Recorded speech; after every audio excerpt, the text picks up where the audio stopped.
Olá, tudo bem? Eu sou o professor Ranieri, professor de Biologia, e hoje eu vou abordar um assunto sobre o citoplasma. Então vai logo aí deixando o seu like, se inscreva no meu canal, comente, compartilhe e ajude aqui o profissional da educação, beleza? Então vamos lá. Aqui na estrutura do citoplasma nós vamos encontrar duas partes. Nós temos o hialoplasma, que é o local onde ocorre a maior parte das reações químicas. É no hialoplasma que nós vamos encontrar uma parte mais gelatinosa, né? Que é conhecida aí como ectoplasma, que a gente chama também de citogel. E temos uma parte mais fluida, que corresponde ao endoplasma, que é uma parte mais interna, que a gente chama também de citossol, beleza?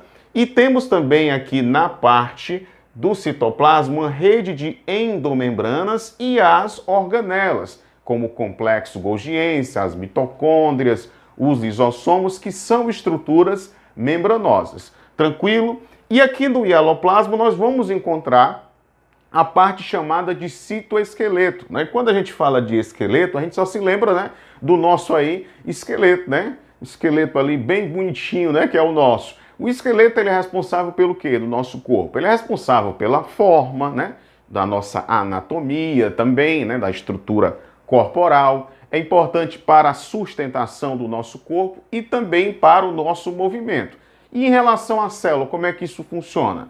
É muito semelhante, certo? Só que nesse caso é na estrutura celular. Por exemplo, nós temos aqui o termo citoesqueleto. Cito quer dizer célula, esqueleto, né? Já está dizendo o que é. Então, ou seja, ele forma a estrutura, né, ali da célula, que vai ser importante tanto pela forma da célula, pelo formato da célula. Você sabe que tem célula que é esférica, outras são cilíndricas, outras são discoides, certo? Então ela ajuda, portanto, nessa forma da célula. E também é importante para o movimento da célula, certo? E também para a estrutura, né? No que corresponde aí a parte de sustentação das partes internas da célula, das estruturas internas da célula. Ou seja, o citoesqueleto é importante para a forma da célula, para a movimentação e para a sustentação das estruturas internas que compõem a célula. Então, o citoesqueleto, ele é formado por alguns filamentos, né? Que na verdade são proteínas que vão ajudar em todas essas funções. Nós temos aqui os microtúbulos, que são formados basicamente por uma proteína chamada de tubulina, que vai ser importante para a mecânica da célula, ou seja, para a forma da célula, pelo transporte de substâncias que existem dentro da célula, né? Que é o caso aí das macromoléculas que ficam localizadas aqui no hialoplasma. Aí nós temos água, sais minerais, temos aminoácidos, nós temos ali também ácidos graxos, né, que vão fazer parte, portanto, dessa composição, açúcares, certo? Então, os microtúbulos vão ajudar no transporte dessas substâncias, certo? Especialmente aí, né, as chamadas macromoléculas. E também é importante para a motilidade, ou seja, para a movimentação da célula. Ah, quer dizer que a célula não é parada não, Aniele. Quer dizer que ela não é estática não, não fica ali paradinha não. Não, certo? Acontece um movimento interno, entendeu? E existem células que também se deslocam. Então, o que é que acontece aí? Isso é a motilidade que é realizada pelos microtúbulos. Então, esse movimento interno, ou então o deslocamento da célula, tem uma função importante aqui, portanto, que a gente vai, né, chamar de motilidade, que é exercida pelos microtúbulos. Beleza? Lembrando que os microtúbulos, existem estruturas chamadas de microtubulares, ou seja, que são estruturas formadas por microtúbulos, que é o caso do aparelho mitótico. Para quem não sabe, o aparelho mitótico, ele é importante para movimentar os cromossomos, certo? No momento em que a célula vai se dividir por mitose, e até mesmo também por meiose, nós vamos contar com algumas estruturas que compõem esse aparelho mitótico para ajudar no movimento dos cromossomos, que é o caso das fibras do áster. Aí você pode dar uma olhadinha aqui na imagem, as fibras do áster, certo? e as fibras do fuso, como você também pode ver aqui na imagem. Então, essas fibras fazem parte do aparelho mitótico, que é de responsabilidade aqui dos microtúbulos. Além disso, temos os centríolos, que são estruturas celulares, inclusive importantes para a divisão celular, que é o caso aqui, ó, tá vendo aqui os centríolos, beleza? Também é formado por microtúbulos, e os cílios e os flagelos, que você pode também dar uma olhada aqui, ó, na imagem, beleza? Os cílios e os flagelos que são formados a partir dos microtúbulos. Inclusive, os cílios e os flagelos, eles se originam a partir dos centríolos, entendeu?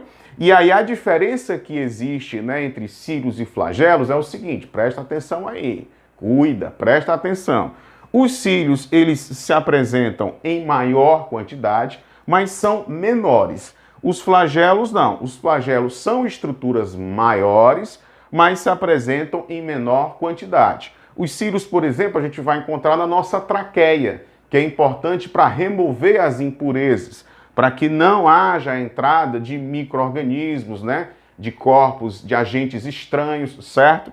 Que inclusive quem fuma, olha aí, ó, presta atenção aí, por isso se cuida. Quem fuma, por exemplo, você sabe lá que tem a nicotina e outras substâncias químicas que destroem os cílios, né?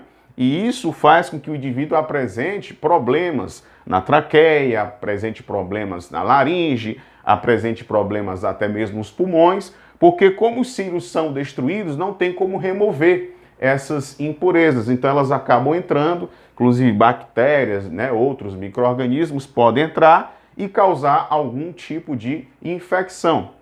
E aí o que é que acontece? Como não tem esses cílios, né, aí bem prontinhos para poder remover, já que eles são destruídos, vai haver um acúmulo de uma secreção, de um muco, entendeu? Que vai favorecer a presença de micro-organismos. Inclusive tem gente que tem a traqueia tão prejudicada que precisa fazer uma traqueostomia, certo?